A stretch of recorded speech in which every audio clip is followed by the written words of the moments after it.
Hi out there in the YouTube world.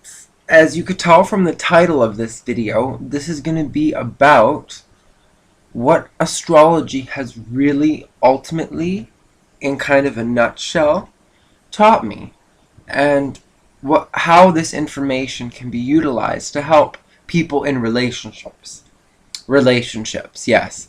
Because, like we just had, like if you look at the date up there, like we just had the whole like gay thing like be passed. So, you know, we're all legally entitled to be equally advocated as of this moment everywhere on our continent. So Canada and the United States and even Mexico. There are some areas of the world, and even within those borders that I mentioned, there are obviously still mental paradigms that go against that. However, the law now finally says that, if you're gay, you're allowed to intermarry to however you like. You know what I mean? Like, to each their own kind of thing. Which I think it's about time. And from an astrological perspective, it even makes sense because we have Jupiter conjunct Venus, which is very, very rare occurrence. And it's even with a full moon as of like tonight. And so I even have to be careful myself with the energies of this because they can be rather intense during a full moon because the moon is our emotional side. And the sun is in Ardra, which is in Gemini, which is a lot more analytical and factual oriented, which is why I thought I'm going to make this now, because I am moon in Gemini. So I am very factual oriented. I'm not in Ardra. I'm in Purnavasu, but it's in the same sign, so it still has that mercurial energy. And what I wanted to pass off in this video, yeah, I did some lip smacking there.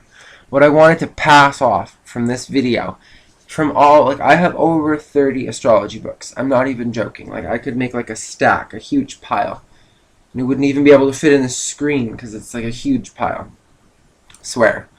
And from all of that reading, what I've really learned is that depending on your birth time, depending on where the planets were and in what sign they've fallen, it gives rise to your character traits, your inner character traits, like your animal self, which can be tweaked a little bit when it comes to how it is projected to the outer world. But that is character development. That isn't anything special or psychic or magic. It's character development.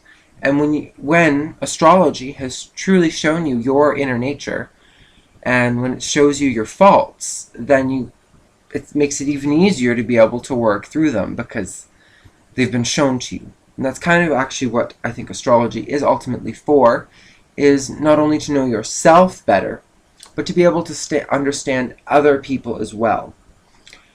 And not only just to understand and give an understanding to that, but no matter how much understanding you have, you're not going to think like other signs.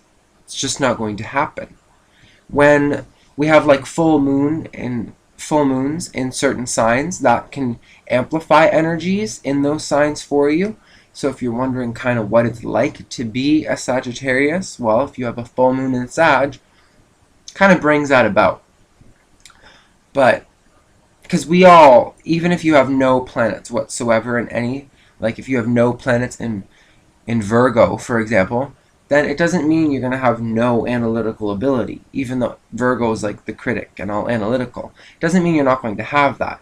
The zodiac or nakshatra wheel represents our full psychological development in every spectrum.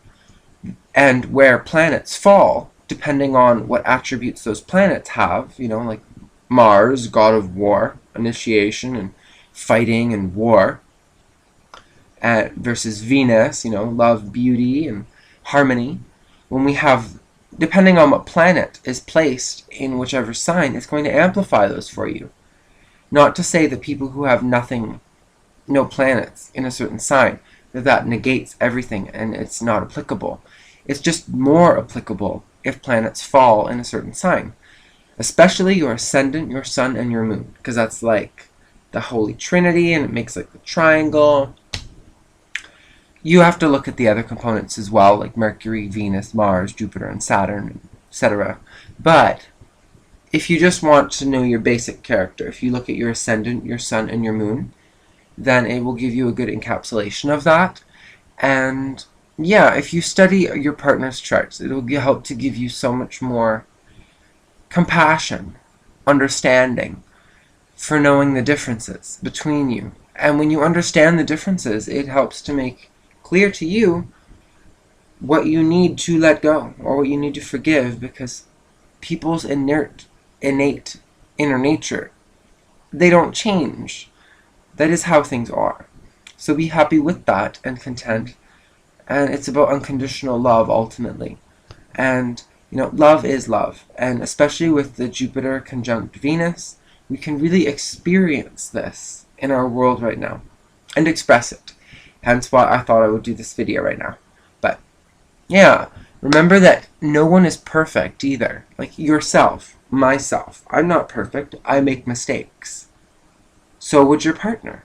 So it would be wrong of you to expect perfection, especially if the perfection is projected through your viewpoint, which you've only has come about because of your natal chart or your mazal, which is your consciousness. You have to have understanding that their consciousness is different.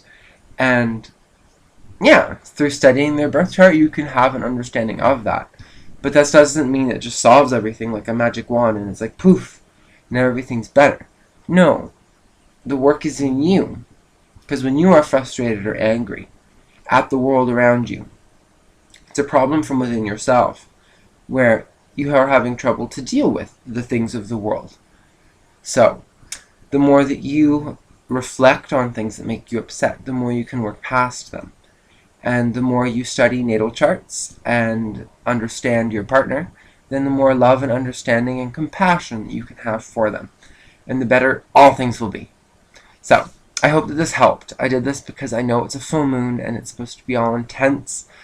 And it can go intense either in the good way or the bad way. So, I hope that this video has helped to make it somewhat more in the good way. Mwah. See you in my next video.